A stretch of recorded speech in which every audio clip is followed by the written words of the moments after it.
Good morning, it's 10 o'clock, I call this meeting Wichita County Commission Court order. Everyone please rise. This time I'd like to call on Commissioner Kincannon for the invocation. I visited with Brother Brawl of Hampton this morning. He's going to pray for this morning. Okay, let's pray together. Heavenly Father, we're thankful for so many blessings. We're thankful for this privilege of living in this great country that you've allowed us to have. Guide and direct us. Help our leaders to make the decisions that would be pleasing to you, both nationally, statewide, and here in this wonderful part of Texas. Forgive us where we fail you, Lord. We lift up those loved ones that are sick and infirm, and those members of the county family that are suffering under this, or whatever. But we pray for them, a speedy return to complete health. Guide and direct us this morning. We lift up the family of Senator Robert Dole and the loss of his wonderful leadership in this country. Help us always to remember our great history. All this we ask in your most precious name. Amen. Amen. Thank you, Mr. Y'all join me in the pledge of allegiance, please. I pledge allegiance to the flag of the United States of America and to the republic for which it stands, one nation, under God, indivisible, with liberty and justice for all. Now the Texas pledge, please. I honor the Texas flag. I pledge allegiance to thee, Texas, one state, under God, one and indivisible. Thank you. Take your seats, please.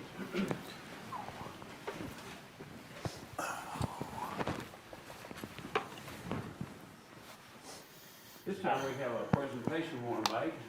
Notice that our honoree, Mr. Lyndon, is here. You all can come forward, please.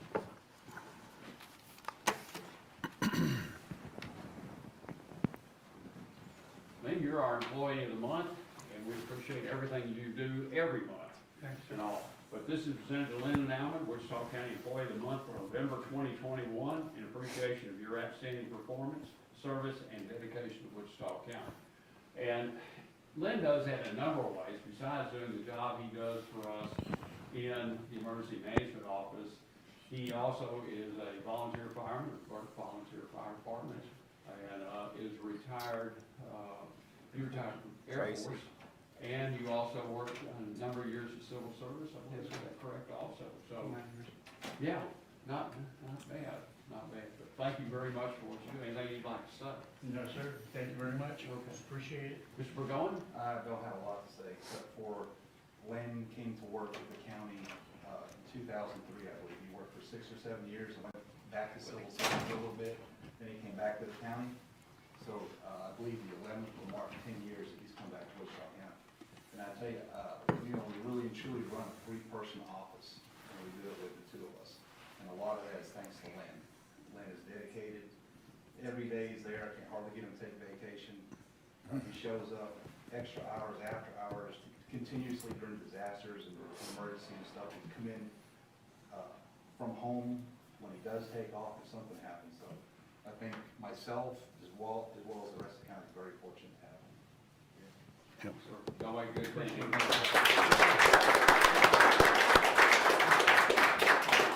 Thank you, Lynn. Thank you, Lynn. Thank you. We Thank you. appreciate all you do. Thank you.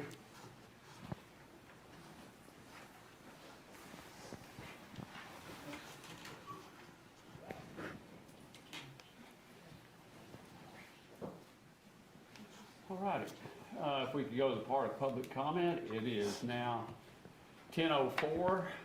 Is there anyone in the audience or anyone on the call-in line wish to make any comment? Judge, I have a comment. Yes, sir. I know if all the places are taken from Robin for the Santa things, Robin Huff in the sheriff's office, that I saw where CASA, and they work closely with them as well, has more angels to be taken off the tree. So I wanted to remind everybody that that's another option, and a great option too. So a lot of times kiddos don't have a lot of support out there. So if you weren't able to participate with the sheriff, you might want to participate with CASA. Very good. Real quick comment, how about them Huskies? The farthest they've gotten in the playoffs since 1964. So, great job.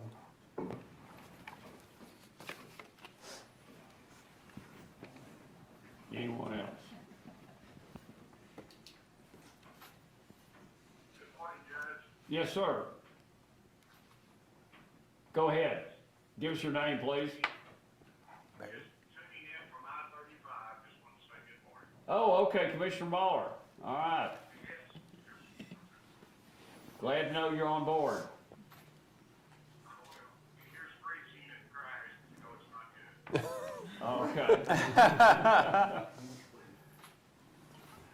Okay. Okay.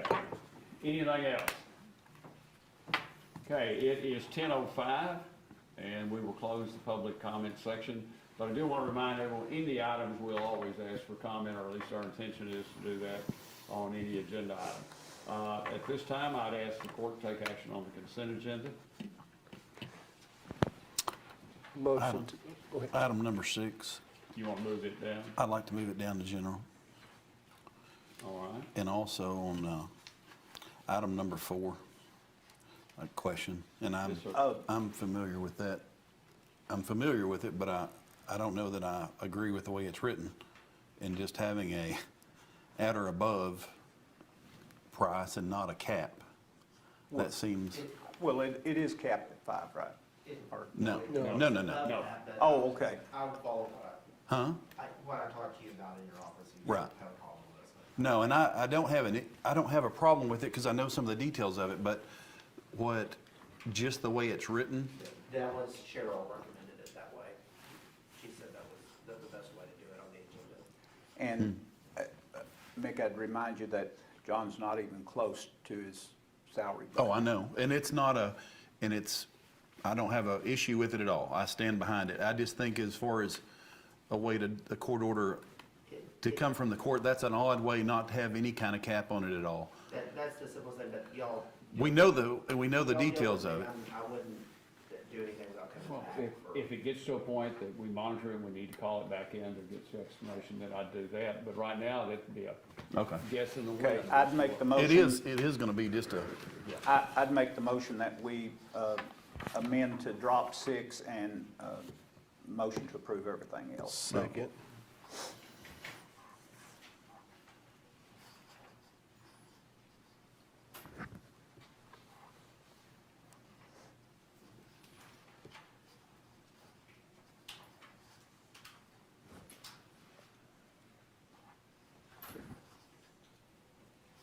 Okay, motion by Commissioner Watts, second by Commissioner Beecham to approve the consent agenda with moving of item number 6 to general business. just think Anyone in we the need to audience or on the phone wish to comment?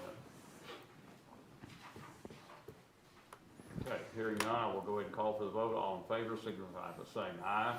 Aye. Commissioner Muller, are you voting? All right. Motion carries 5-0. Thank you. Okay, let's talk about item number 6. Commissioner Fincannon. And the reason, I went back and read a little bit, I've read this agenda packet, Kirk, and I'll just jump right to it. The person that we hired for that position is a great person to have in that position. Very well qualified, I don't have a problem with that at all. My question is, if you go down to the packet, what salary were they hired in at? Does that make sense? We're wanting to change the salary.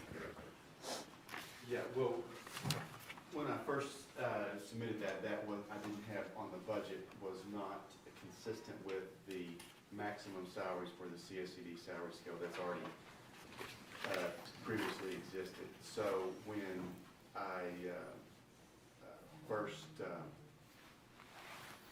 submitted the paperwork on this, it was at this original budgeted salary. But before the person actually became employed, we had a discussion about his years of experience to increase that to what would be consistent with our previously established salary scale. Then Well, so it was always supposed to be this way. This is just a correction to, Well, Commissioner, what I didn't do when I submitted this initial budget was I didn't put our maximum gotcha. salary for an assistant CSO, which it wasn't created for this particular person. It existed before he was hired. Okay. And so the maximum, do y'all have this, commissioners? This is the CSCD salary scale. The bond supervision unit budget? No, this is the CSCD salary scale, No. All that's attached to the agenda item is the CSCD bond supervision unit budget, Okay. which shows a salary of assistant CSO at 45,150. right. Can I sort of?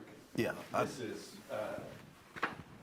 What's This that is budget our- number, Kurt? Or Excuse me? you bring it over number? Yes, sir. I didn't make a additional. That's our previous existed scale. The assistant is that, and so that makes that budget consistent with our maximum salary for an assistant CSO. And this is for 2022, 23, in the future budget of, this is a budget item from 2022, correct? Well, fiscal year 2022, which is. Yeah. So what is the, You're on a different fiscal year for CSCD. Yeah, we are, we're on a That's different. October 1st year, September 1st. September 1st. September 1st is when the CSCD fiscal year is. so That, this employee was hired at what date? Early October, I think is when it, I couldn't tell you the exact date. I think it was in October. Probably. And if, Okay. and the person you're getting for that, I don't know what pay you're paying them right now. That's kind of what I was asking. What were they hired at? I have two people that, well, I sent his paperwork over before he started at the 41,150. 41,150? I don't even see that one. We had a discussion to increase that to the 45. And I don't, at either one of those prices, that person is a bargain at that price. That's not what I'm getting at. But I've been very consistent in court about sticking to our budgets and sticking to what we agreed on prior to, and not making not changing after something is agreed upon until a time for it to come up. If this is a 2022 salary increase, what it's going to be, then that's why I'm curious why we're trying to raise that. I've been real consistent with every department that we have great staff, lots of different county offices, and it's hard to compete with other places. But I think those fights need to be fought during budget season and not come in and keep changing I think when you start changing the pay for every position, then you set an example with every other department that, yeah, we can just go ask for more money if it's not enough. That's why I'm trying to figure out how this happened. well, Kurt, how is it carried in the 20, or well, you're saying that it's 41 whatever in this current budget, because you're in a new budget right now? Yes, sir. Okay. And Now the ARPA budget, Commissioner, Yeah. it's all coming from ARPA funds. well, it's from, yes and no from well, it is, in the fact, but these are the funds that were lost revenue funds that we have the discretion to do. That's why we can fund that department from this. And they're actually CSCD employees, not county employees. which is, we run that for the state Right. of Texas. And the other one, Kurt, makes what today? For the 45? You have two? I have two. One is at the beginning and the other is at the maximum, Okay. or that's what the request is, The request to go to 45. to the maximum, based on our CSCD salary scale. Just trying to have it consistent with the entire department. In your budget, this budget is a October 1st budget? No, it's September 1. Or September 1? So your 2022 budget is already in effect In in effect. that deal? Yes, sir. Which changes it a lot, Mick. Yeah. Then, I go back to one other thing that I really have an issue with, is retroactive pay. What can't be retroactive? It cannot be retroactive. Well, the word retroactive is in the. The agenda item says that it has to be retroactive, or it's asking for it to be retroactive to 11/25/21, which, Well, is that within this pay period though? Okay, that's, yeah. Retro's not a good word, but we have allowed these to take place if they're approved during the pay period. we've allowed several things to take place that I don't necessarily personally agree with, but Well, that's okay. that's what I'm getting at is, I think it's just a bad example to set. Well, but he's hung into a, He's in hung two into different- a slot he's- that yeah. he's already into his new budget and needs it. Okay. It would have been, you know, he just didn't have the position filled when the budget came along, and so it wouldn't have stood out until he selected the individual. It's a different calendar. Yeah. Okay, that But makes, difference than the rest of it, to not add any gas to this, but I want to be sure y'all understand. This is county money. This is not state money that we're being reimbursed for. These two positions are additional county personnel we added, even though they are in and treated under the CSCD rules. They are full county employees. they're full Right. county funded, but it's still, I think it still sets that example to other departments not to, Do you not agree, Kurt? Well, they're CSCD employees paid with county funds, if that makes sense. Yes, but that's part of our agreement. But unlike your other CSCD people who the county is reimbursed for paying them, correct? We are not reimbursed on these two employees. I would think we would be. Other CSCD employees, Well, we get money from the state to fund your office.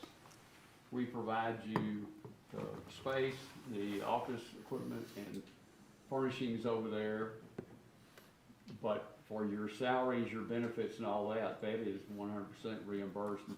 Matt's nodding his head. Right, but it has to be, we would have to inform them of what to write the check for, because they have no idea what to write the check for, correct, Matt? But it shouldn't be including this money, I don't believe, unless you've amended your budget and they've you're approved talking it. about my CSCD budget? Yes, sir. No. Okay, so these two are outside of the CSCD reimbursement, which is what we agreed to in the beginning, because we needed those two positions to do the additional, because we've got more people with the COVID, we've got more people out on bond, with some of the influences from higher courts and opinions, we've got more people out on bond. The state monies could not pay for Right. these particular Will, positions. but will that change, Kurt, in September of 2022, when your new That's budget comes out? State money? No, sir. Okay. No, there's, the reason why the state money that the CSCD gets is for, post-disposition, defendants, people that are on probation. And we get, reimbursed by the probation fees that the defendant will pay, and also, direct supervision for someone who's been through the court process. Because these defendants have not yet been through the court process, we can't use that money. I see. question I have. This is on the agenda for right now for December the 6th. If this would have been, if this could wait till January the 1, 2022, that money is already budgeted at that amount in 2022, correct? So you wouldn't have had to go to the court? No, this is ARPA funds paying for it, so you're setting on money that you don't have allocated to do anything with, so. I'm not talking about ARPA. Step away from ARPA That's how funds. we're paying That's for where it. it's Oh, funded. okay. So you're not gonna 100%? take any. Okay, okay. And this is the You're not program, gonna change remember, it. that Kurt came and gave us way early, and then we brought it up at the 9th hour in the budget that, you know, it Right. was much needed. And everything is, thank you, I'm sorry, is still within the overall Budget. amount of money that the county allocated to the CSCD, that $250, because we still had, I had quite a bit of contingency money that was unbudgeted amount in that original budget. You probably that original budget, there was Yeah. unbudgeted money, so we just pulled from that. Okay. That's why I brought it down. Not because I'm disagreeing with the person or disagreeing with the pay. I don't like setting a precedent. Yeah, and I think this is totally different. Yeah, it's been said over and over. Mickey, from a county department, because it's a whole different bailiwick, and had we caught this early up in the process, but we were kind of rushed right at the tail end to get Kurt's stuff put in there, because we had it had been a good while since we had discussed it, but we knew we wanted to do it. So, It's a new adventure, you know, I mean, we've not done anything like this before, and so it's, we should be, ready to assume all those responsibilities, by the first of the year. I've got, the items list, you know, purchase, the people, the 2 individuals hired for those positions are been in training on utilizing the, GPS. In fact, I've got a representative from the company I'm gonna coming in change that. Friday to meet with them, as well as they've been meeting with my juvenile people that are already familiar with it. So just the next step is just getting the defendants ordered on the new orders versus the old orders that are, you know, that's up to the judges when, you know, they do that, when they sign those bond condition orders. as far as this agenda item, can we edit retroactive, take that out, and then change the wording, the date Beginning of the To pay effect period. it. Yes, of the next pay period, whatever that was is? not my language, that came from Yeah. So that way, when we do this payroll next week, that it's on that payroll. Okay, I'd make that motion. Hold on then. Oh, Are we changing it to the next pay period? So payroll. If you're still gonna retroactive, if you do it at this ending pay period, I think it should be the starting with the next pay period. Retroactive is retroactive. If you're gonna change it to the end of this pay period, then it's retroactive. Okay, but back to your word precedent, we have done this in the past, We've we've done that as long as we haven't finished that pay period. I don't care which way we do it, but Commissioner Watts started to make a motion. He can make the motion Yep, go whichever ahead. he wants, and, you know, y'all go from there, but, you know, you're gonna have to decide which way to go. And either one will still serve Kirk's purpose. Jeff, you wanna make the motion, or you want me to make a motion? you can make the motion if you want to catch it. I'd like to take out the scratch retroactive and put it starting at the next pay period. The pay will be what he was hired at right now until the end of this pay period, and then he'll go to the new one. What's the first day of the next pay Friday period? will be the first day of this next week. So December the 9th would be the first day? So- Effective so December the 9th? effective- No, Friday is the beginning. Or December the 10th, effective December 10th? Is that, Yeah, let's see. No, Let me look here. I thought there was a June calendar thing. There's Friday's gonna be the 10th. Does it start on Friday or Saturday? Friday. So effective 12/10/21. Is that doable, Kurt? Sure.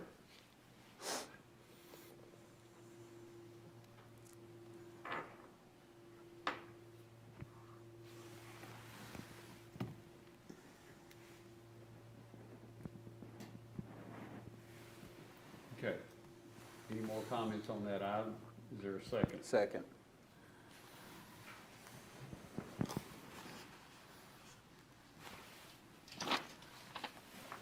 Thank you, Kirk. And Thank you. Kurt, we appreciate you going forward with this program and bringing it to begin with, so.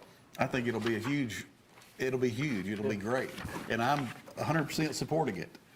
I know. You know my concerns. Yeah. And I'll keep y'all updated on the progress. John was still here as well as the DA's office. He got his money left. He had other things to do. Okay, we have a motion by Commissioner Fincano, a second by Commissioner Watts to amend Court Order 21.1025.771 to update the budget for the Cscd Bond Supervision Unit to reflect changes made to realign salaries to be in line with Cscd officers starting at the beginning of the next pay period, 12/10/21. All in favor, signify by saying aye. Aye. Opposed? Okay.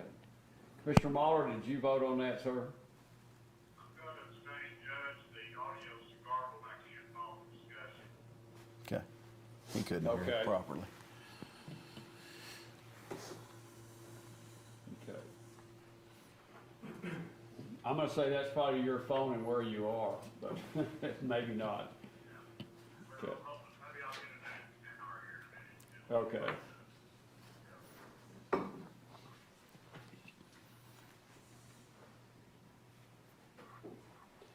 Okay, I did note that you abstained. Okay. Let's go to item number 1 on general business, review and approve the regular bills for payment. Order County Treasurer to disperse payroll and bill payments within 72 hours unless directed otherwise via U.S. mail, FedEx, or UPS, or electronically. Judge, I was asked about that, and I'll make the motion, but I did have a question, and I was asked about how that read. And, Well, it reads one word after the other. I mean, what do you want? well, does the U.S. Mail, FedEx, or UPS have the ability to direct us otherwise? No, that's our direction No, to, that's- we've had some problems with mail not being properly, or bills not being properly sent by mail or some other process not being accounted. We were given some late charges for that. They were waived, but we were told that would not happen again. We would pay those if the bills are late again. Or directed otherwise could be like, I've got a payment to the TK elevator being held. We've already Yeah. approved payment, but they haven't performed service yet, so they're holding that until my final. But when I approval. look at it, it would be payments within 72 hours by U.S. Mail, FedEx, UPS, or electronically, unless directed otherwise. Okay. Because it looks like the direction comes from those people or those entities.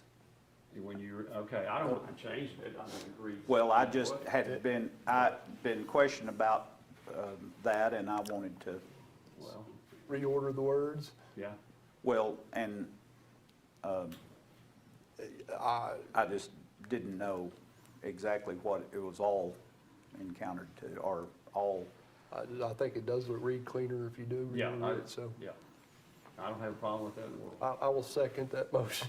Okay. Bob. Moving the wording of the unless, move to the, I think Bob has something, Judge. yes, sir. Mr. Hampton. The genesis of that deal is that I hand carry certain pieces of mail. It saves the county about $5 a week. I know that's not a lot of money, but it's goes back to my original, when I campaigned for this office in 2004. My sign even said, if you look after the pennies, the dollars will take care of themselves, if you recall that far back. The deal that the judge is responding to is a check that I hand carried. You know, and the thing about it is, when you hand carry checks, there's nothing better controlled than somebody that has a check and delivers a check. And the other side of that is, as an elected official, this gives me an opportunity to tell people that we do business with, thank you, that we're not some invisible automaton that just grabs their money and runs. And so the other side of it is relationship building within the community and of course the county.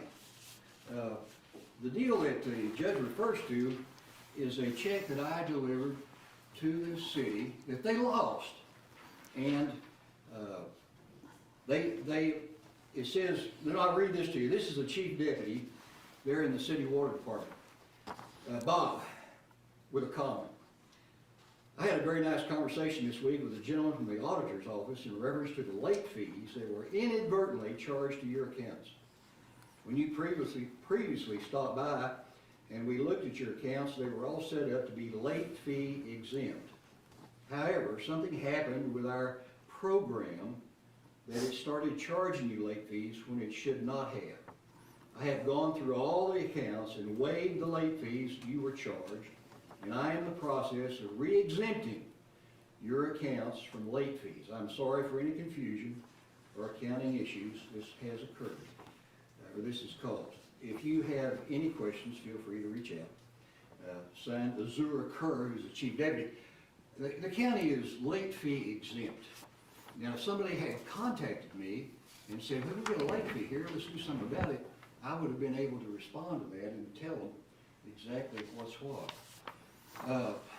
But here again, this gives the county a face out in the public, and these checks, I mean, and I know you commissioners are anxious to save taxpayer money, and so I know you're working towards that end. That has always been my goal, is to save taxpayer dollars. To deliver a check across the street to a bail bond company, as opposed to mailing it 53 cents, that's almost insulting to the taxpayer. And so I don't take them out. And the other side of it is, the guideline is 72 hours, which is an interesting deal to begin with, but I got no problem with that. That's 3 days, and I can add. So the checks get in front of people on a timely basis, and never past 72 hours. I'm just kind of interested as to putting this kind of situation in here, what might prevail down the road. So that's the reason I'm respectfully asking the commissioners to strike that mail business. The checks are delivered on time. Well, you've had an ongoing history of problems with hand delivering and dealing with mail, enough that Judge Bob Brotherton, I think, wrote you a notice that if you touched any more of his mail, you're gonna be in his court. Is that correct? You know what, that was an attempt to do some of the things that I've already alluded to. And once he instructed me to do that, then I have not touched anybody's mail except my own mail, which is delivered within 72 hours as the court has instructed. I don't mail anybody else's, I don't hand carry anybody else's mail. Well, you're really doing that. You know, to me, that mail, these bills are approved, that's the commissioner's court mail. You're the one who puts the checks in the envelope and should put them in the mail. Bob, it's a nice thing to go out and visit those people, but I think your time is worth more. If you need to communicate to the public, which you do a great job of, do that. But quite honestly, we're a business. We need to do the mail and send it out and have it go out in a business orderly manner. We are a multi-million-dollar business, and certainly that, you're welcome to your opinion, Judge. But I'm telling you that relationship building is almost a necessity in this time. And if they have what better attraction to a business owner than the guy handing him a check? Thank you for your service. Whether it be a Wichita restaurant, or a mobile phone, or Wilson's Office Supply. Paying a bill on time is probably the most important thing you can do to acknowledge somebody's service. Matt? So the postmark is there so that way we can fall back on.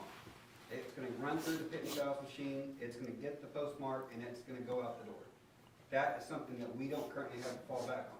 Just because we're Wichita County doesn't mean everybody's gonna waive late fees. The city, yeah, they were generous enough. But that whole thing that started, that was, you knew the month after that we got those first late fees that, the check or whatever got lost in your car or in his desk, I don't know which, nobody knows which, but you knew that we got charged those late fees, they were supposed to get waived, they compounded, they were $100, somewhere around there, and by the time that we finally got them waived, they were over $500. So, yeah, the city was very generous. I never was contacted about any late fees, Matt, so I don't know what you're talking about. And a postmark is on an envelope. People that it has no connection with who the check goes to once it runs through the machine. So there's no way to correspond with the check going out as opposed to it. Well, I mean, part of that's we're gonna be really discussing resolved. some minute stuff here. I really don't understand it, but here again, it appears to be directed at my office. It is.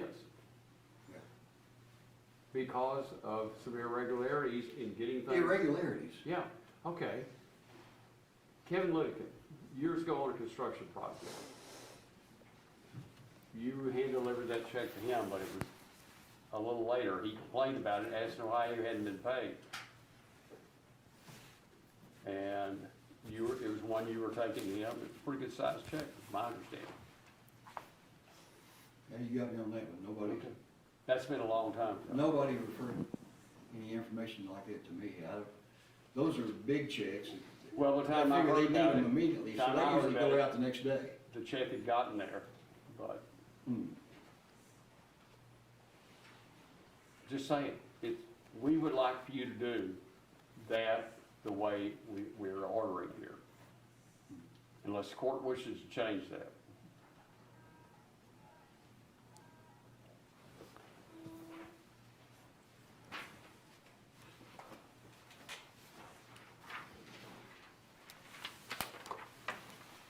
Okay.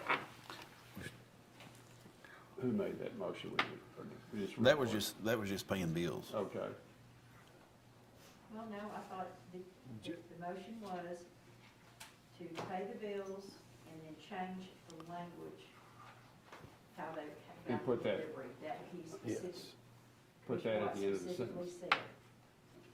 But I don't think anybody, I I second. didn't There write was it a down. second by Commissioner Beecham, Okay, right? Yes. Okay. thank you. Who do we have a second? So is that, I'm gonna ask a question, this is probably on Bob's behalf. So is this thing by court? Sign for in your office when they're picked up? That used to be the case. No. You're not saying for it. So,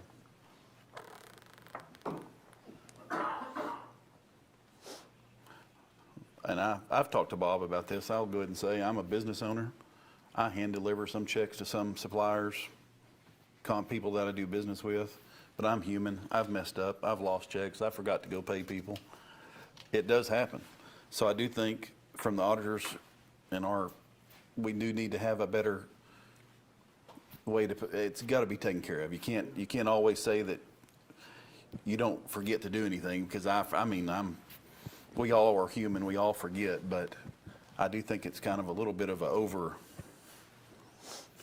big brother looking too much at somebody else. But there again, I think if you're going to take that out completely, then you're kind of messing up with what he's saying about people picking up checks there, because if he hand delivers one there in his office, he violated the court order. I don't agree with that. So I don't know that I still like the way it's done. So, Well, they'll allow for a hand pickup, but ask for them to be signed for, so you know that someone picked that check up. I think anybody that picks up a check, they should be something that they have to sign for. You know, I do agree with that. Some way to know, you're gonna have a cash check. You're gonna know that somebody picked it up, I guess. But who's to say they didn't lose it after they picked it up? Well, it needs to be ledgered Yeah. if somebody comes to pick it up, Well, or if we allowed hand carry. Well, used Be to, we ledgered. saw hold the check, when we got the pink slips, but now we don't see that. Like the DA I know, or Tracy might, or there's instances of that, I guess. You talking about travel or? No, it would be, Matt, how did those stickers get on there? We just hand wrote those on the old PAFs, but they are on the description on the invoices for Oh, the cash okay. disbursements that say, hold or send to this Okay. office before mailing it out or something. Okay.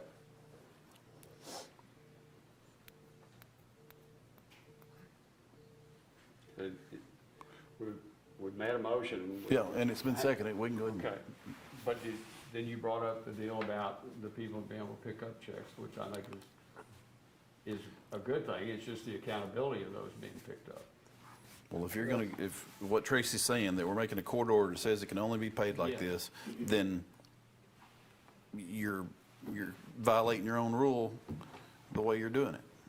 Well, if we, okay. The motion passes. Yeah. Yeah, but you can revise this motion Yeah. to allow the long practice thing, but I think it was a long practice you used when you went in and picked up like travel checks, you signed for them. Yeah. Well, allow other distribution methods with, if it's ledger, or however you want to state What were you that. saying, Laura? My chapter 19 checks, when I'm doing an ad, I pick them up from the auditor's office because I mail them or I may hand deliver them because I need a copy of the check And there's to run to the state. There's probably That's several how I do pick people. up my checks, and they are all on there to give to my office. Because I have to have a copy, to be reimbursed, I have to send the state a copy of the check before we pay. Bob, I is can there, pick mine up.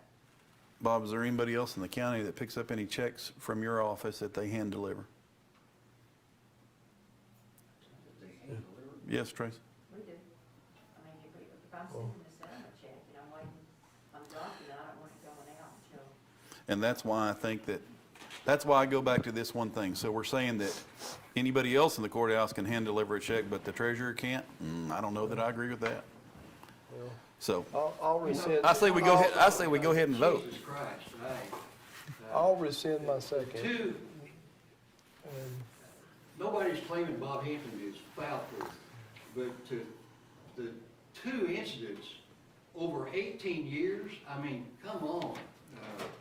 This is designed for only one thing, and I hope that three of them know.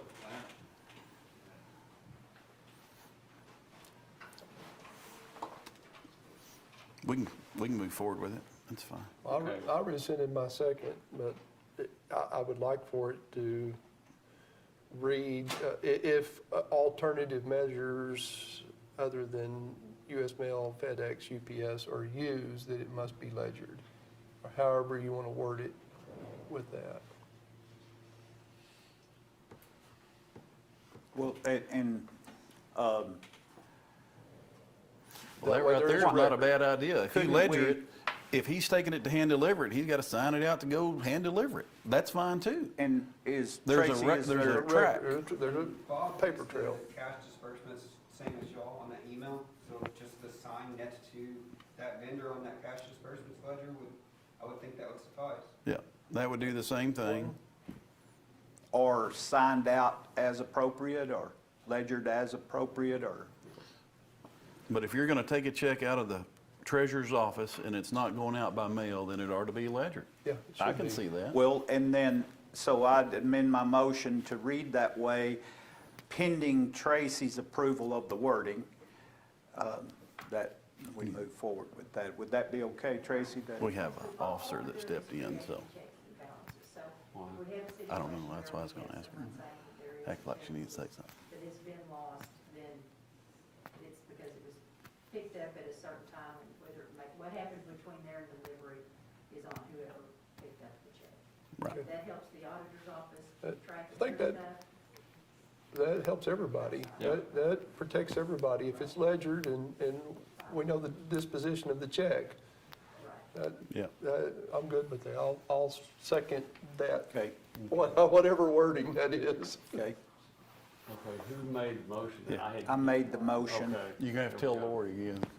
Well, Lori, it would, Hold on just a second. What was, did you need something? Yes, just to let you know they're gonna test the fire alarm, but it's just a test. Okay. Thank you. Thank you very much. Thank you, Sonia. So it would be a UPS, comma, electronically, or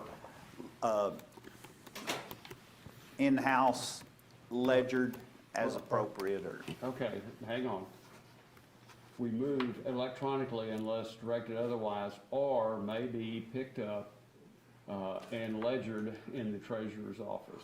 Does that get? Okay. Does that cover? Yeah, because he could pick up a check. He could sign it out, just going to deliver it. So it'd be no different than Lori picking up a check or Tracy picking up a check. Well, okay, when you say he, who are you referring to? I'm referring to the treasurer or anybody in the treasurer's office. What I'm getting at is, the issue is, now, I see a problem putting limitations on one person when you allow other people in the courthouse to do the same thing. If I'm going down there to sign for checks for my office, okay, I think that gives accountability. If I'm going down there to sign for a check for me, if you're saying in this that the treasurer can sign that he is delivering the checks, then that would be their ledger, and you know what's going on. Yeah, that's what I mean. He's That's what I'm saying. That Okay. is what I'm Then saying. we know He the would still have to disposition sign of it the out. check, yeah. Yeah. That's, I think that's a Then fair he can compromise. continue the public relations to do that, but Yep. just, we then know where that check went. Exactly. I agree with that. That's what I'm saying. You know, it's been more instances, but if we get this resolved, but, you know, those concerns wind up on my plate, so. Okay, I've read the motion, any questions on the motion we have? Commissioner Muller, could you hear that, or is it still coming and backing out? It's not great, but I heard it good, thank you. Okay, all right.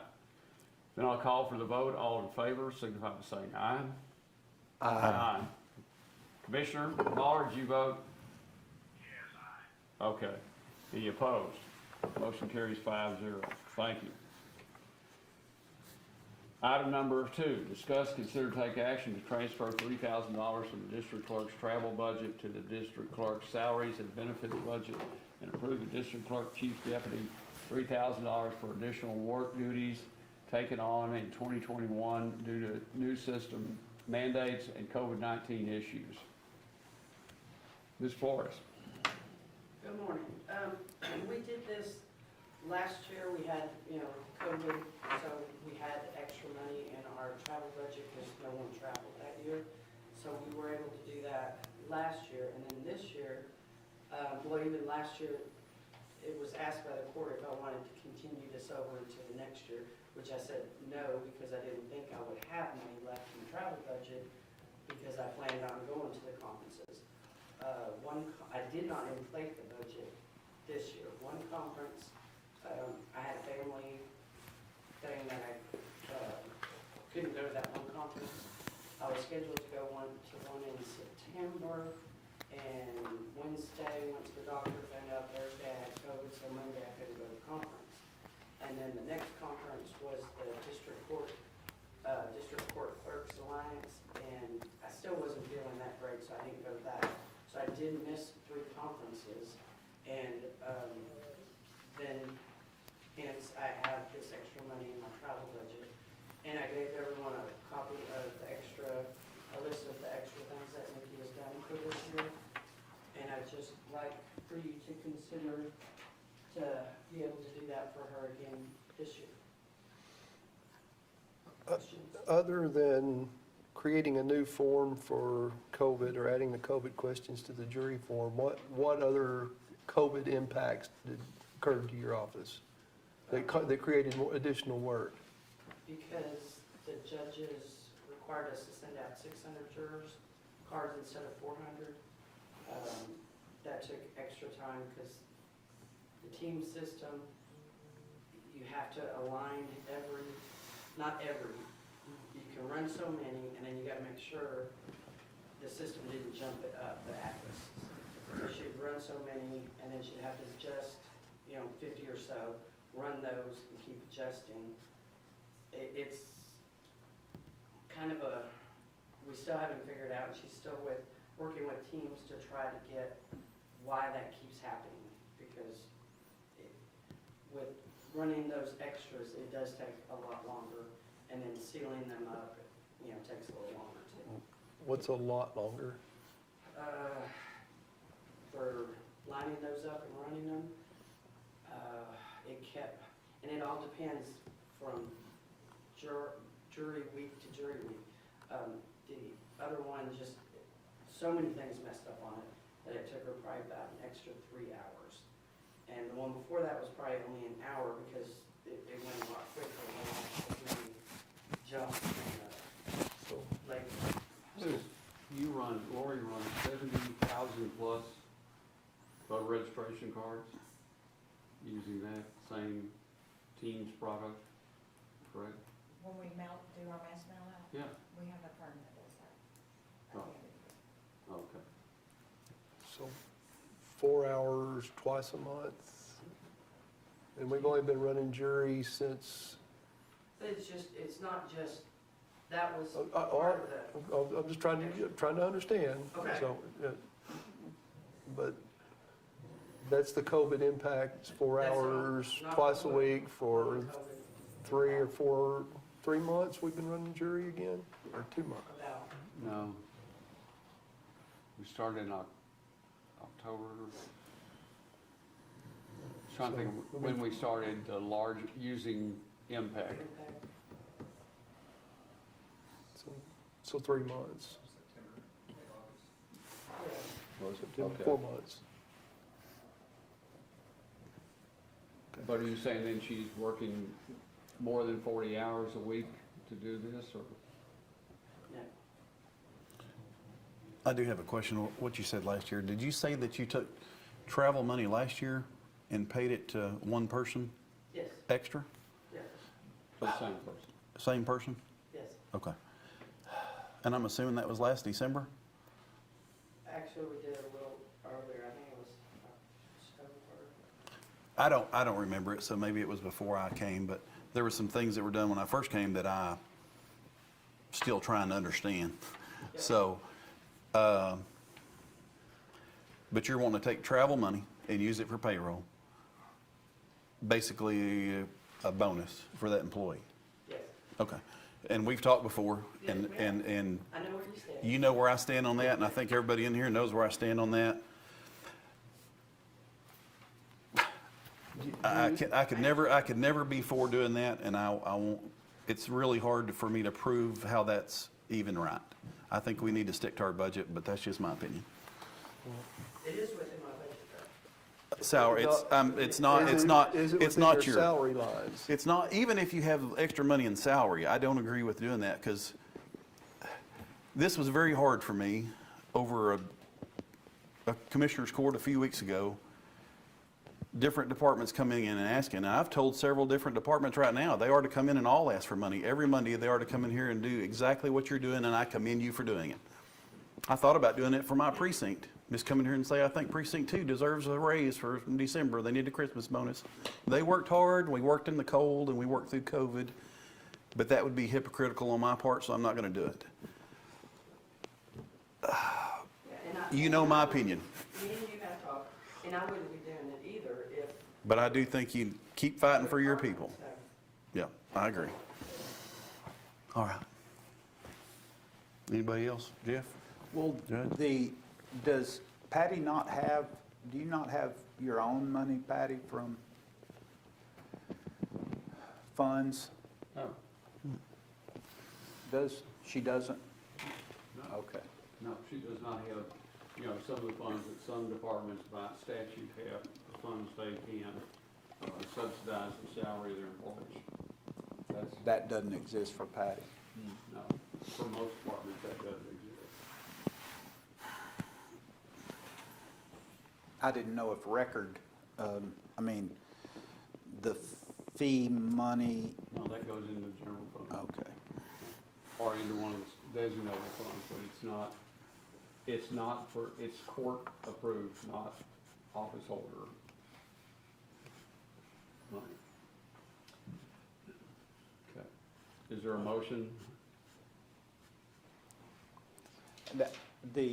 I wanted to ask Willie, just for my own understanding, when you see budget, Willie, historically, what is the fallout of payroll? That 2%. about 2%? But you have to realize our budgets in the past, I don't know what the future's going to be, but have not been fully funded. Sure. So if you spend up every penny, you're in deficit spending. Right. Yeah. You're using fund balance that you've accumulated over the years. And once it's gone, it's hard to replace. Sure. But you historically see a 2% fallout in your mind when we create one? Okay, Something like that. okay. I thought it would be more than that, but, okay. It was more than that for 2020, but that was due to COVID, so you didn't have a lot of supplies and all that. So we wound up adding a little bit to our fund balance. But in 21, we budgeted 17.5 out of reserves, and in 22, we're taking 22 million out of reserves. Right. And you're saying we're not necessarily taking out, we're budgeting to We're possibly allocating take it it out. towards- And that's why, from the auditor's office, as the chief deputy in there, if we continue on a path of transferring money to salaries and doing what historically has been done over the past few years, what as a county are we looking forward to? No, it's always been done, Mickey. Well, that's always or in the last few years, I'm telling you. Well, It's, that's we done gotta, on historical information. We had a gentleman run for commissioner years ago. He said, we've got to tax and pay our budget. We can't. But we budget indigent health care. right, We budget high on court-appointed attorneys.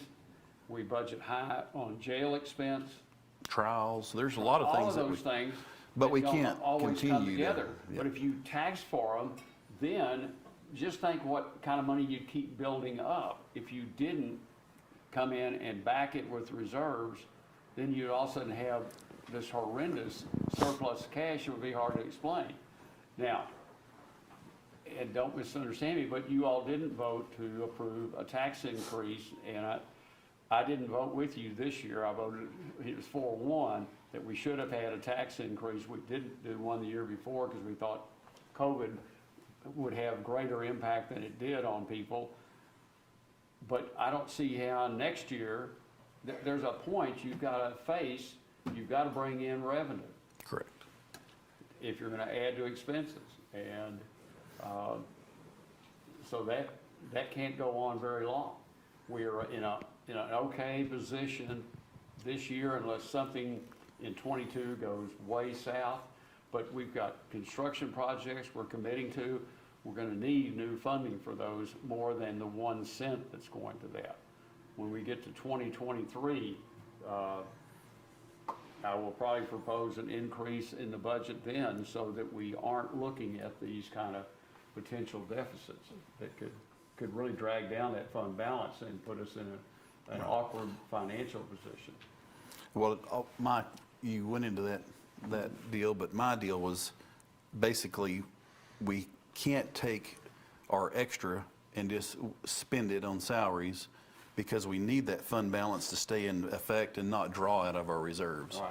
That's Correct. my gist of what I'm Yeah. saying. Yeah. We have to be very careful how we change the way we spend money, change what our original budget is.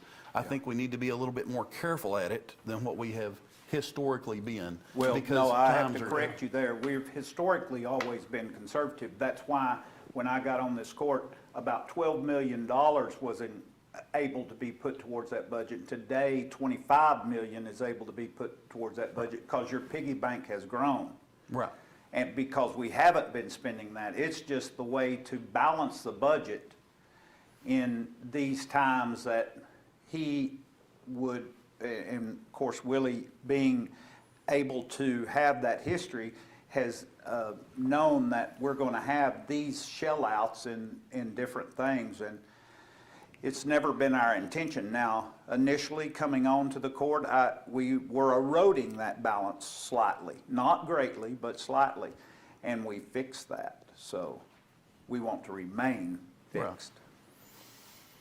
Okay. It's a delicate balance. Okay. Next item is No motion. no motion. Receive monthly investment report from Mr. Hampton, County Treasurer. Sorry.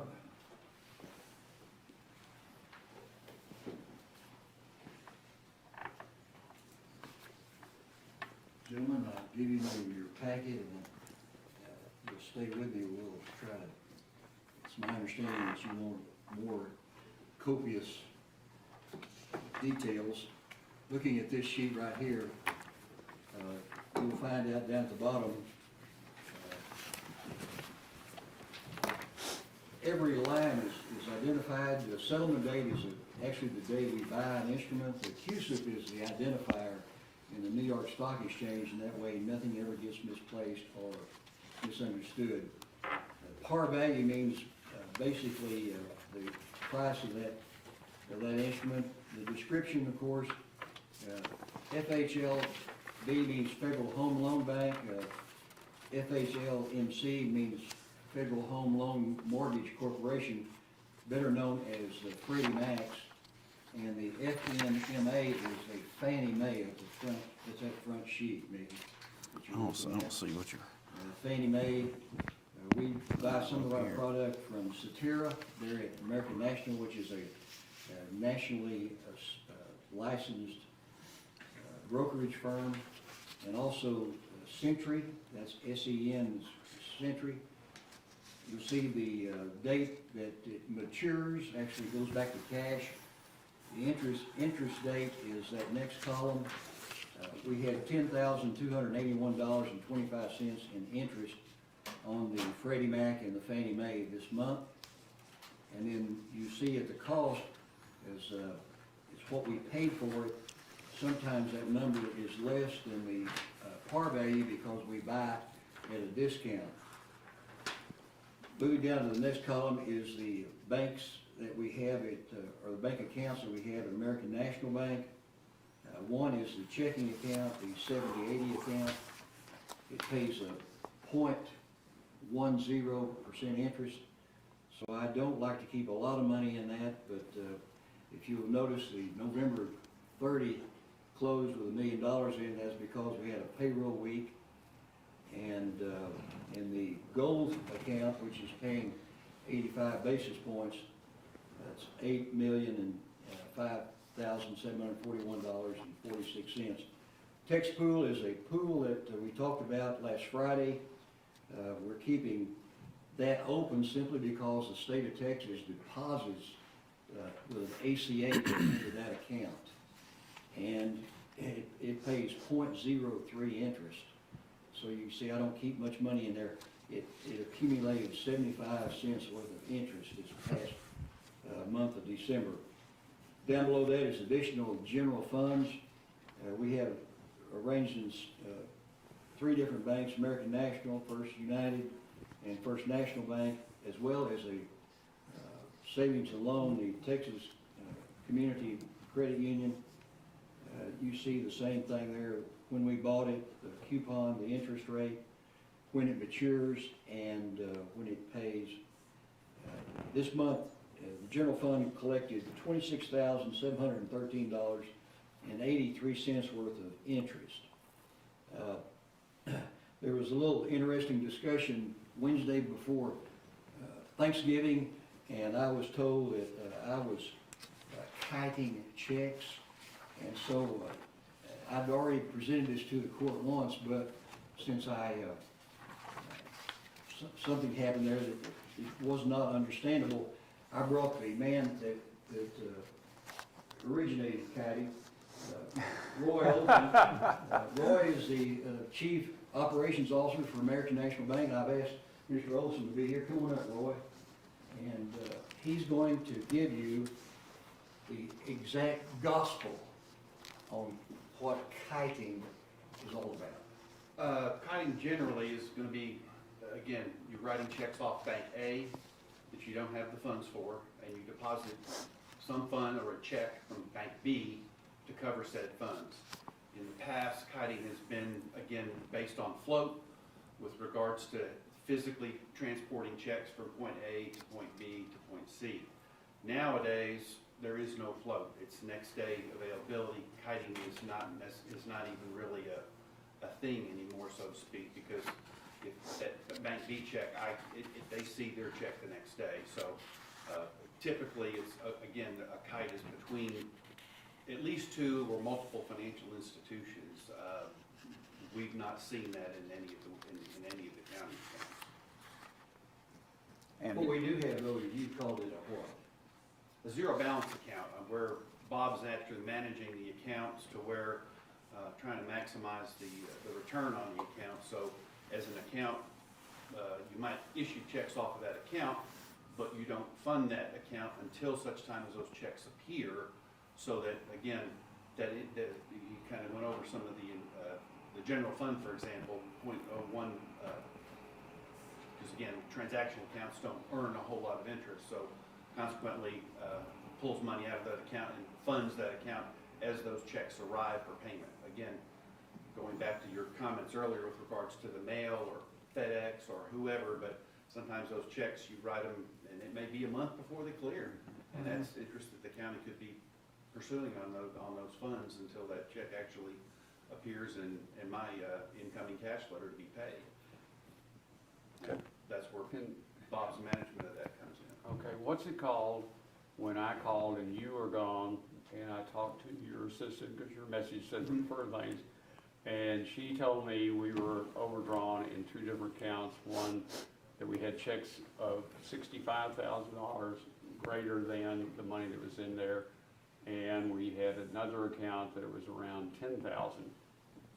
Sometimes, again, those are accounts, again, the checks were presented, and I'm just using days of the month, but Okay. your particular case, but a check may be presented on Monday, and a transfer doesn't get made to cover that check on Monday, and Tuesday, we operate on that and say, okay, that check was insufficient on Monday, and a transfer is made to get it covered. Sometimes checks are not, Bob's not always aware of the checks that are written on some accounts. Sometimes, again, they show up sooner than later, so management of those, again, the funds are in the bank, and I'm not as concerned about them, it's just whether there's account A or account B as to whether the account getting those funds covered. Well, now you say he's not aware of them, they all come out of his office, don't they? Well, aware of the delivery, I'll say. Yeah. Again, going back to my example, it may be a month, it may be, again, depending on, now the vendor has a new bookkeeper and it gets here quicker or whatever, but typically there's a lag time when those funds are presented or checks. But is that a good financial practice? I mean, if someone were looking at that, would they be concerned that if? Well, I would say typically it's an automated process. Again, even if you look at your request for proposal, that's typically an account that's asked for, requested as a zero balance checking account, ZBA, to where, again, those funds can be utilized in a higher interest-bearing account prior to actually funding it to the zero balance account. And again, typically it's an automated process that the check is presented and the money's moved that day. But it's whether it's manual or automatic, that's kind of one of those. Okay, which way are we? Manual. Why aren't we automatic? Would that be a sounder policy from the outside? I think sounder versus actually preferences to, again, you guys are my customer and I'll do however you ask as far as that goes, but we can certainly move it to an automatic or keep it manual. Well, I was just curious, I mean, there is no doubt that the relationship Wichita County and Mr. Hampton has had with you all has been great for us. We went away to do one time, I remember, and when someone else bid and they were the successful bidder, it wasn't near as good a relationship as we had with you all. And luckily, the next go around, you all got it, and you've maintained that every 2 years that, we continue to be right there at home with y'all. That part of it's good. All I am concerned about is that when we have an outside audit, and if we get any negative comment on how we're handling our balances in and whether we have accounts that are insufficient, is that going to show up in an audit and draw us an adverse comment from a rating agency? That's my concern. That I can't speak to as far as, again, ratings and who uses those ratings or results of your audits. I'm not familiar with that. Okay. That's my real Right. concern.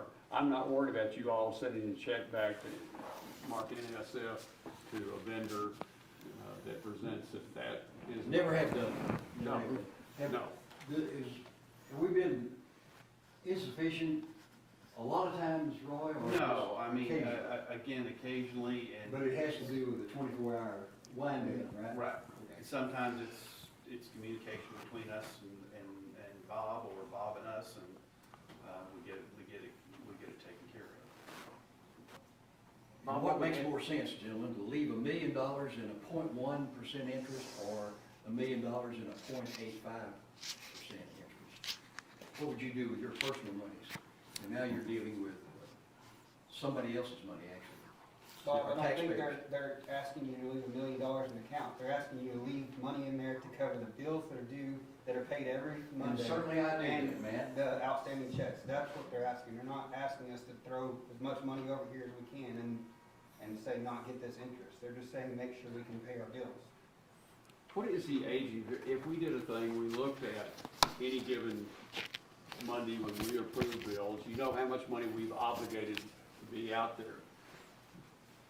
Has anyone ever tracked, or can you track, how often, is it really, what's our average time when we mail out a check till it comes back across the bank to get paid? I mean, I'm just curious whether,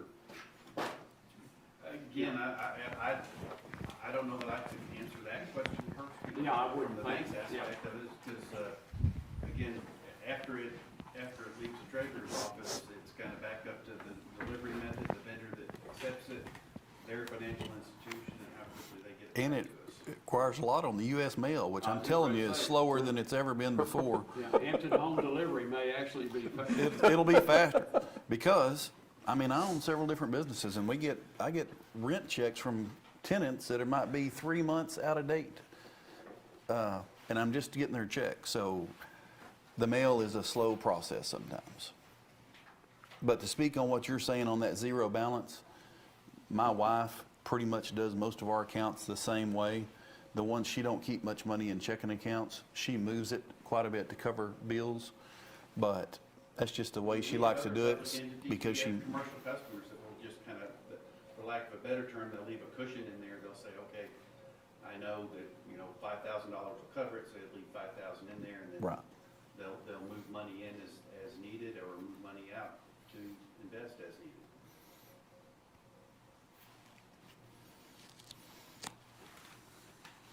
Every morning, I pull this up. This is a sheet of all our bank accounts, and it has our balances on there every morning. Karen has access to the same thing, so my point is, if I drop dead tomorrow, Karen has the ability to go in and I mean, it's absolutely seamless, does the same thing as far as moving money and things like that. Roy has this same picture on his computer. And so if we do get behind at some point in time over the evening hours, I can expect a phone call from Roy and saying, you need to transfer money. My point of that is, Roy also sees exactly what we have in our gold account, which is drawing at this point as much money as we possibly can on short-term money. And is that a checking, actually, Bob, the gold account? No, is it's a not, check- it's a savings type of. I'm assuming it's a savings that you can withdraw as Right. many withdrawals a month as you want. You can, can't quote chapter and verse, but bottom line of it is you can make in-person with, as many in-person withdrawals as you care to during the statement period. Typically, it's the third-party transactions that's why you can't write checks off of a money market account. So let me ask this is you, sir. What would happen if we changed to where it was automatically, that money was transferred, I'm gonna say, from the gold account, as soon as they get notice that our checking account number is insufficient, then why not? Chapter and verse, the problem goes back to what I mentioned earlier, an in-person transfer. Yeah, The regulation looks on regulation DD, an in-person transfer allows for as many of those as you can. If you're trying to do an automatic transfer off of a money market account, There's a fee. then you become, say, okay, I'm writing checks over here, and the regulation looks at it as you're writing checks off of the money market account. Right. so then there's a significant fee to that. Yes. Or you could lose your interest rating on it. Exactly, that's what I'm, and Roy and American National have just bent over backwards twice to help us out.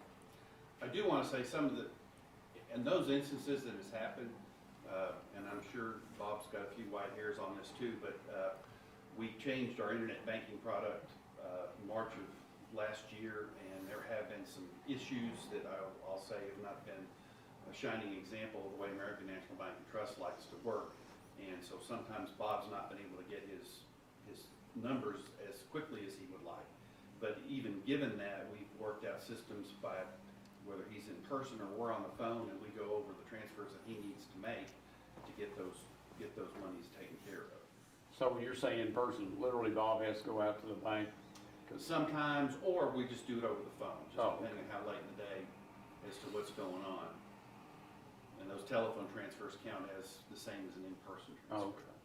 Okay. How does payroll work? Because I see that sheet where we understand what the total payroll is. Are we making that transfer at that time? Or- On Wednesday, we do. We pull a file out of the new system, send it to Bob, and he makes the transfer. Corey brings a list over. And it's paying out of the same account that our bills pay out of? It is.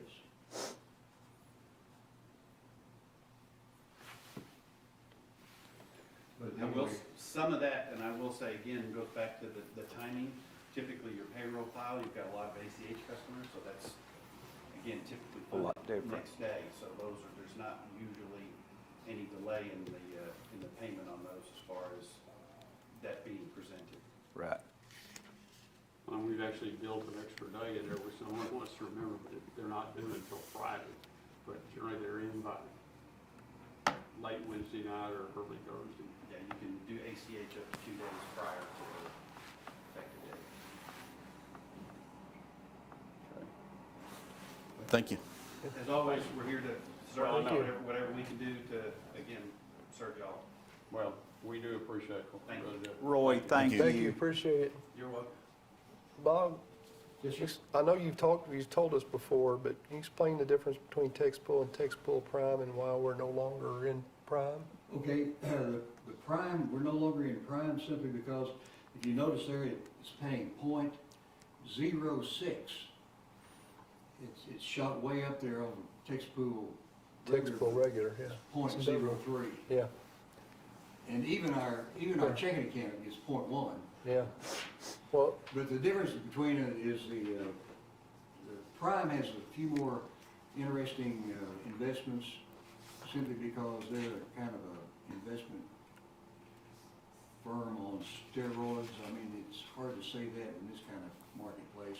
well, and not only steroids, if we're at .63, that's not very much Not much steroid. steroid, but they invest in repurchase agreements and commercial paper. And Okay. text pool is strictly agencies. And that's short-term Treasuries. monies that you Yeah. put over into either. Yeah. Well, why would we not use prime that's paying marginally? The state is geared to plug into prime, I mean, the To regular. text pool? yeah. Okay. All right, fair enough. And we don't keep much money in there anyway. Your next sheet that I have on I gave to you has to do with the jail. Right around, at the end of the month, November 30, we had $1.2 million in the American National Fund drawing 75 basis points.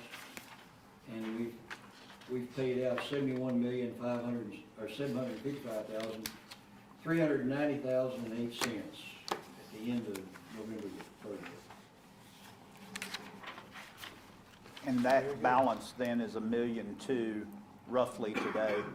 Yeah, Nothing encumbered off of that that's Nothing. got. well, I mean, I'm sure there's checks been written against it already in December, Jeff, but that's, Do we have any outstanding encumbrances that we haven't? I'm sure we do.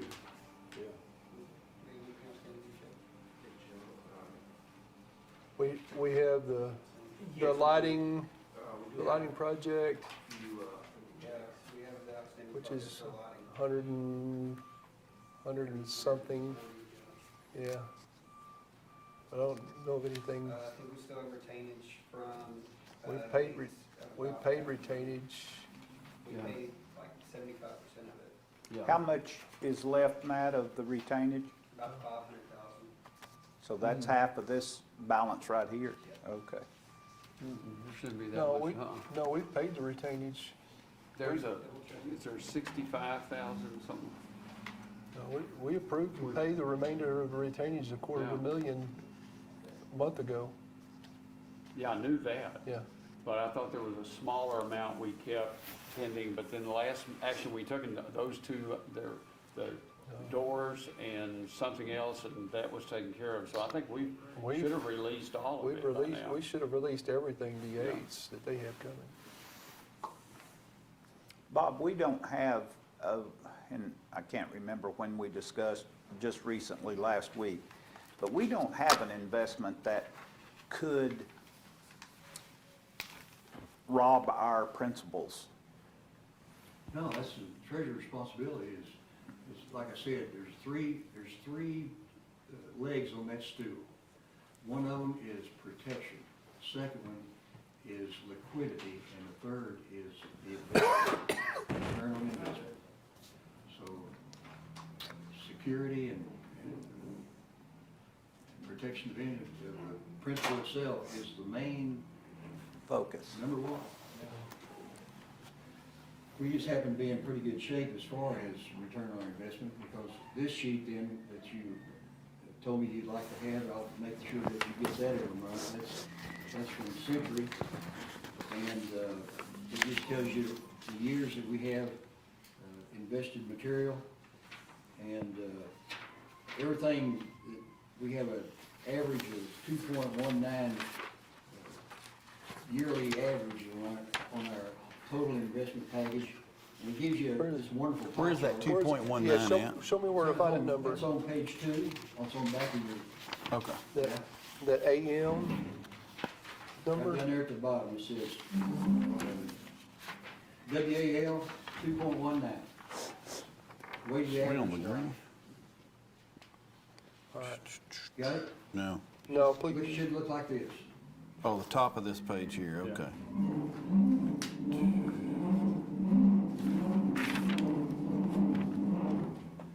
the WAL, okay, all right, got you. Where do you see Right here. 2.1? WAL, Okay. 0.19, all right. And that's the number that we want to be, that's the number we're concerned with. Yeah. We want to look at. That was the big discussion. Okay.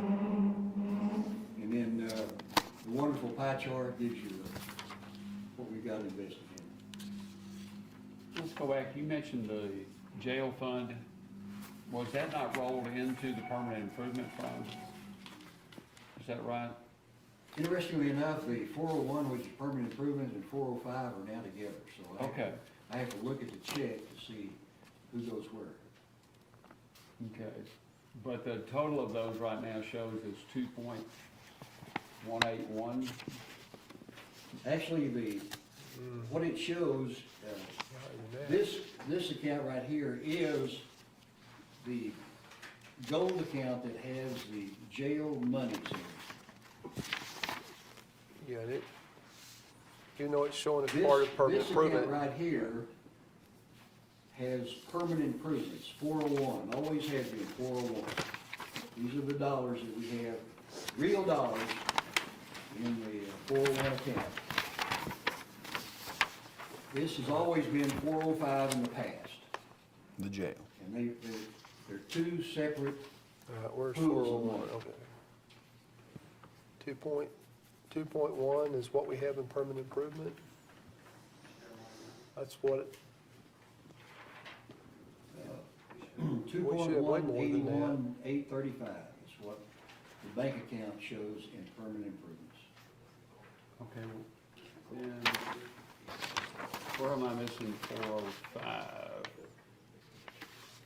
405 is right here at the top. This page. Oh, okay.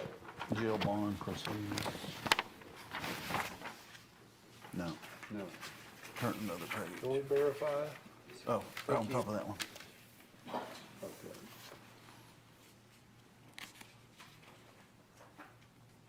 Okay. Okay.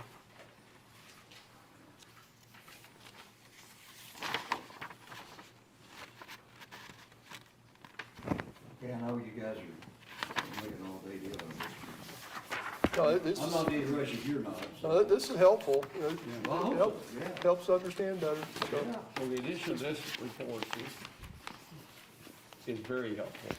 And then moving to the next page, each one of you got your own precinct numbers. And I want to tell you, Jose did a wonderful job on this. This is my twin brother, Jose and Larry. Give him a copy. I give you some copy. Yeah. You give him a copy? I didn't give him that last week, Okay. but they got this. So we only got our own You precinct. know, our own precinct, yeah. Started. For example, precinct 1, if you look at that, going down, you'll see that you owe the orange precinct, which is precinct 4, by the way, $380,000. That's how we stand. And, Yeah, please don't. and you owe precinct yellow, which is precinct 3, $60,000. And then Mickey owes you $20,000. So Mickey, you can hand carry him a check for 20. Only if he signs it. But So the big- the but the- bottom line is down at the very bottom, you see where you got your monies. And Yeah, but to be clear, what's that's, really gonna straighten everything out is the addition of your respective bank account, and that's what this number is right here. Right at the very right yeah, bottom corner, it shows you 7099, which is the original road and bridge account, and now your respective yeah. precinct checking account. So, just for clarification, even though I do, as you say, owe these other precincts, and precinct 2 owes me, these were monies that were transferred on our behalf without our knowledge or acknowledgement. So that it's not, I didn't go over to Commissioner Watts and say, hey, I need to borrow $380,000. It was just investment. It was an investment on our behalf, and it was made, an investment was purchased for precinct 1 using $380,000 worth of precinct 4 money that I now owe him. Correct? That's the way I understand it. Okay, all right. Just for clarification. Okay.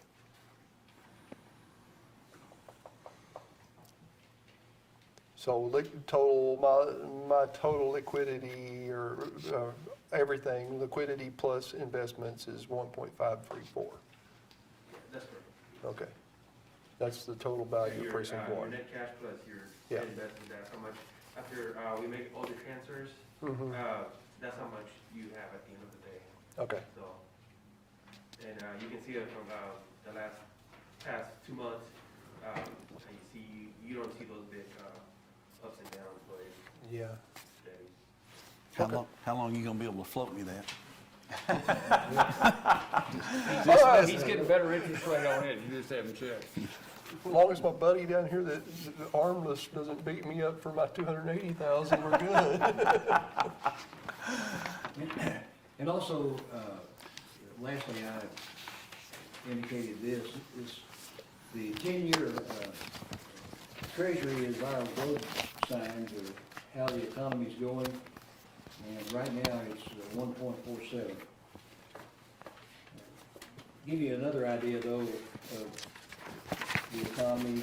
The Dow on the first Friday in December of 2020 closed at 3218, and last Friday the Dow closed at 34,580, which is a 4,362 point increase. It's crazy. So that, you think, oh my gosh, happy days are here again. Let me remind you that oil in the first Friday of 2020 was $46.09 a barrel. It's now $66.22 a barrel. That's a $22 increase, which is, But it had been 80-something, had it, prior to the other figures.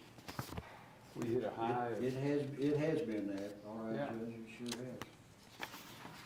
But the 10-year treasury, was, a year ago was 0.96, and it closed, last Friday at 1.343. So it's a little bit lower than what this was on December the 1st, but, that's where we are. Those are the things I look at every single day. Anybody have any questions? No, thank you. That was very helpful.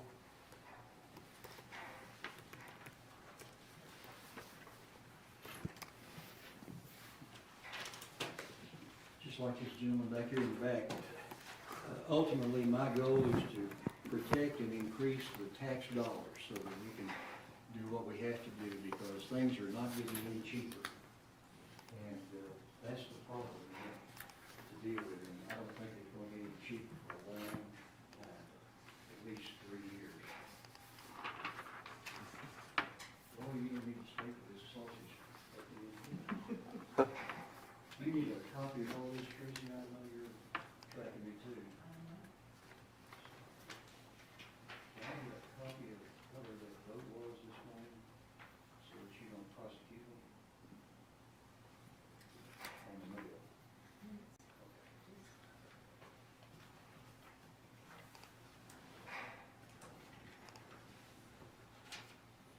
Okay, thanks, sir. Okay, item 4 is receive an update on courthouse renovation and elevator projects. Commissioner Beecham. Well, it's been fun the last week, to say the least. Hopefully, we'll have our elevators back on in this building today. It was originally scheduled to have the elevators out of commission today anyway, but that decommissioning took place a little sooner than expected when our demolition crew decided that they would remove the wiring to all the controls, not understanding that one set of controls operated both elevators. So that's why we've been sans elevators since Friday morning. But again, they were already scheduled to be here this morning, so hopefully they can get that remedied. I talked to them this morning, they didn't think it would be an issue. They're going to be remoting the devices that have always been in the wall. Is that They're part of what moving them doing? They have out, some yeah. on the outside of the work area. Yeah, so they can go ahead and get that work area closed off. We had some large concerns with the southern elevator, with the original proposed elevator that we had originally purchased from TK was not going to work as designed. Had a very long discussion with TK this week. They've come back with a new custom designed elevator that should show us an actual savings. Still waiting to see the estimates, but right now it looks like we will have a significant savings from the original, and it looks like it's going to be actually easier to construct than the original proposed elevator, which brings up the question, why didn't they propose it in the beginning? But we had some big discussion that what was sold to us would not work. So luckily, we haven't taken delivery of it, nor is it completed in production yet, so that's not going to be a problem. We're going to have much delay on the... A couple of weeks, just in the redesign. Okay. So it's really, in the grand scheme of things, we won't notice it. So just, they tell me about 2 to 3 weeks change in delivery. Is the elevator situation, is it operational in the annex? No, it is not operational. Another issue that occurred when we had our final inspection, it was discovered that the elevator that was installed using the wrong voltage equipment, even though it was field verified numerous times.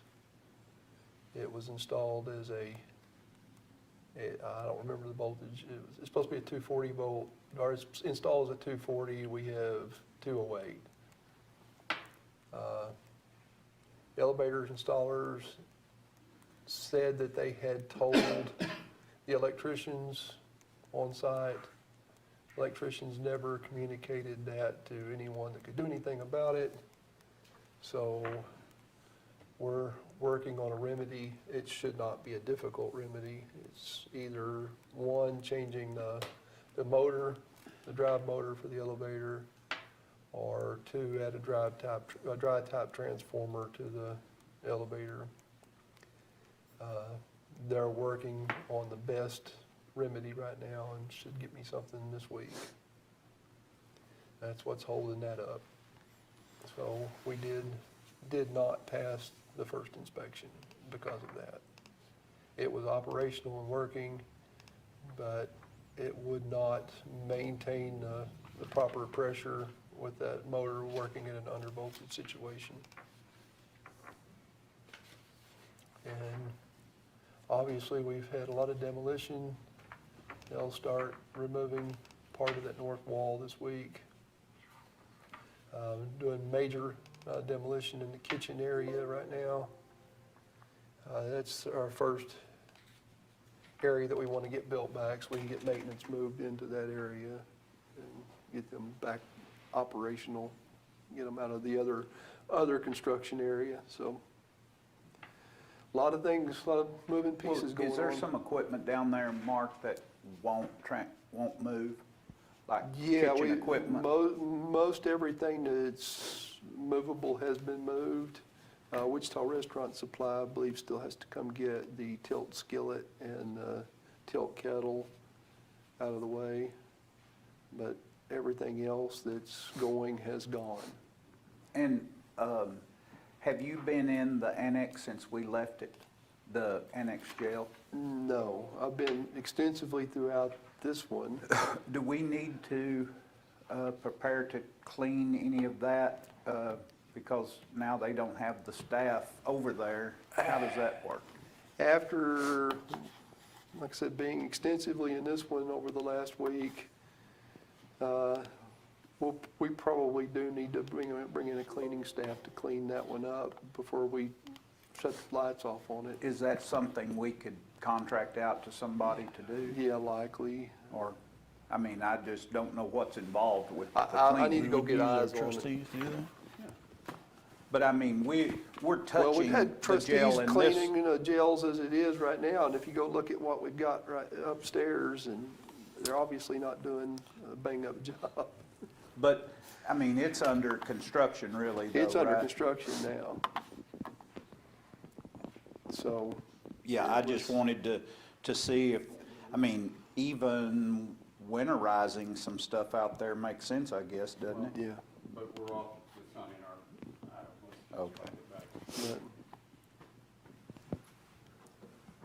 But yeah, we got a lot of moving parts going on, trying to work with the courts to not interrupt their court cases with the demolition.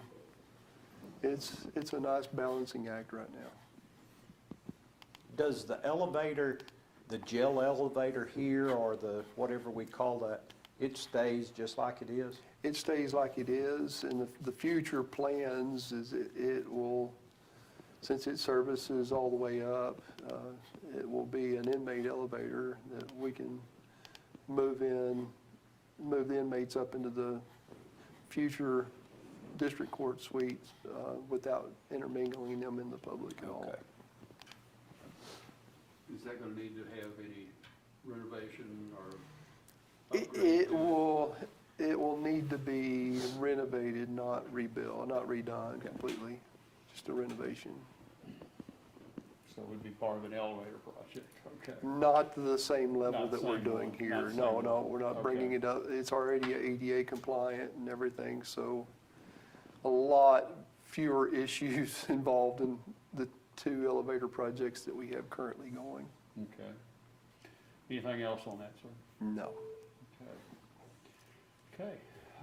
There is nothing else left on the agenda. It is 11:39, and we are adjourned.